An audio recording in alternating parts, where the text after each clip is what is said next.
শালপাতা chicken যারা আদিবাসী গ্রামে বেড়াতে গেছেন তারা কিন্তু অবশ্যই খেয়েছেন, সেই ধামসা মাদলের তালে সুর শুনতে শুনতে। আজকে বাড়িতে বানিয়ে নেওয়া যাক সেই পোড়া শালপাতা চিকেন।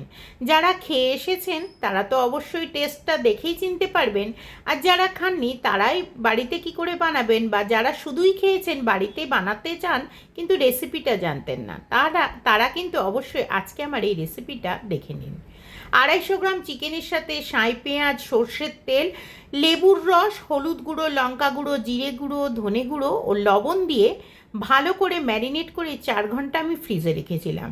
ফ্রিজ যদি না থাকে তাহলে কিন্তু একটু ঠান্ডা জায়গায় চাপা দিয়ে রাখলে সেটাও কাজ হবে। শুকনো শালপাতাতেই আমি মুড়ে চিকেনটা আপনাদেরকে দেখাচ্ছি। দড়ি দিয়ে এরকম করেই বাঁধতে হবে, কিন্তু যদি কাঁচা শালপাতা থাকে সেই কাঁচা শালপাতা দিয়ে আপনারা করলে এর স্বাদ কিন্তু আরও বাড়বে, কারণ কাঁচা শালপাতার একটা ফ্লেভার এর মধ্যে কিন্তু ঢুকবে। ঠিক এরকমই দেখতে একটা তৈরি করা হয়। এবারে দেখুন, আমি যেহেতু বাড়িতে বানাচ্ছি, বাড়ির মতন করে একটু ফ্রেন্ডলি করে আপনাদেরকে দেখাচ্ছি, যেটা আপনাদের জন্য সুবিধা হবে। প্রতিটি পাতার মধ্যে 3 থেকে 4 পিসের বেশি মাংস কিন্তু দেয়া যাবে না, দিলে কিন্তু সেটা ভালো করে কুক হবে না। সেজন্য এরকম ছোট ছোট করে, এবং এটাই 1 প্লেট হিসাবে ধরে নিতে হবে। সাঁই পেঁয়াজ দিলাম 4 পিস মাংস, এবং তার সাথে দিলাম একটু মশলা ও রসুন দিয়ে এটাকে ভালো করে মুড়ে, এই যে ঠিক এরকম ব্যাপার তৈরি হলো। আসুন কি করে বানাবেন দেখে নিন বাড়িতে। আদিবাসী গ্রামে কিন্তু একেবারে জ্বলন্ত কয়লার ওপরে বানানো হয়, কিন্তু বাড়িতে এরকম একটা পুরনো তাওয়া নিতে হবে। তার উপরে আমি 2 চামচ মতন সর্ষের তেল দিয়ে দিলাম। এবারে এই সর্ষের তেলটা খুব ভালো করে গরম হয়ে গেলে এর উপরে আমি যে চিকেনের র্যাপারটা বানালাম সেই র্যাপারগুলোকে ধীরে ধীরে দিয়ে, কি করে বুঝবেন রান্নাটা তৈরি হয়ে গেল ভেতরের মাংসটা, তার টেকনিকটাও আমি আপনাদেরকে বলে দেবো। আমার পুরো ভিডিওটা দেখার জন্য অনুরোধ রইল। এরকম ছোট ছোট টিপস ও ট্রিক্স কিন্তু আমি আমার চ্যানেলে রেসিপিতে দিয়েই থাকি, তাই প্রত্যেককে আমন্ত্রণ আমার রেসিপি দেখার জন্য। এবারে দেখুন, এটা বসিয়ে একেবারে ধিমে আঁচে আমি এক পাশটা বানালাম, এক পাশটা বানিয়ে আবার আরেক পাশটা ধীরে ধীরে উল্টে দিচ্ছি।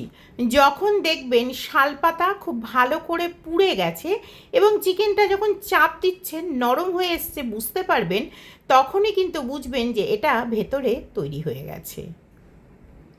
এবারে দেখুন, এখানে আমি নিয়ে এসেছি একটা পেঁয়াজ, যেটা মাঝারি মাঝারি করে কেটে নিয়েছি, তার সাথে রয়েছে একটু কাঁচা লঙ্কা আর একটু ধনে পাতা, আর দেব একটু সর্ষের তেল, একটু লবণ আর একটু লেবুর রস।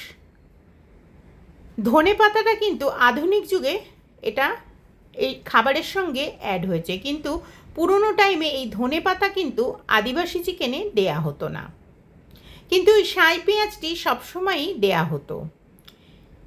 এবারে এইগুলোকে একসাথে ভালো করে মেখে নিয়ে একটা স্যালাডের মতন আমি তৈরি করে নিচ্ছি।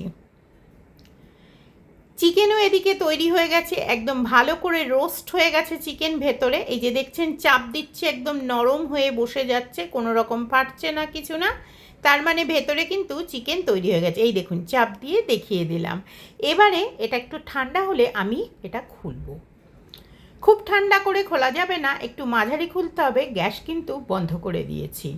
এবারে দেখুন যথেষ্ট গরম গরম আছে, এই অবস্থায় একটু মাঝারি ঠান্ডা হয়েছে। এই দেখুন সুতো টুতো পুড়ে সমস্ত হাওয়া দেখতে পাচ্ছেন ভেতর থেকে কি সুন্দর গরম ধোঁয়া বেরোচ্ছিল। এই চিকেনগুলো বার করে নিয়েছি, দেখছেন কত সুন্দর পুড়ে পুড়ে রোস্টেড হয়ে গেছে, হাত দিয়ে দিয়েই ছেঁড়া যাচ্ছে।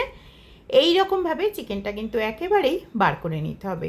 এটা আপনারা চাইলে পান্তা ভাত, গরম রুটি বা চালের রুটির সাথে খেলে বেশ ভালো লাগবে। আর যদি একটু মডার্ন ওয়েতে খেতে চান তাহলে কিন্তু এটাকে র্যাপারের ভেতরে যে একটা সুন্দর স্টাফিং থাকে সেই হিসাবেও ব্যবহার করতে পারেন। এবারে দেখুন রসুনগুলো ভেতর থেকে বার করে নিলাম।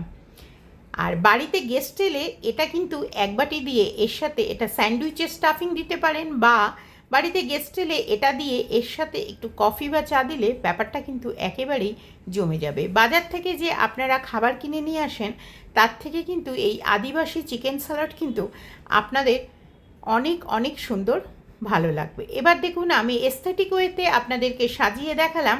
শালপাতার ওপরেই আমি চিকেনগুলো সার্ভ করেছি এবং দিচ্ছি লেবুর রস।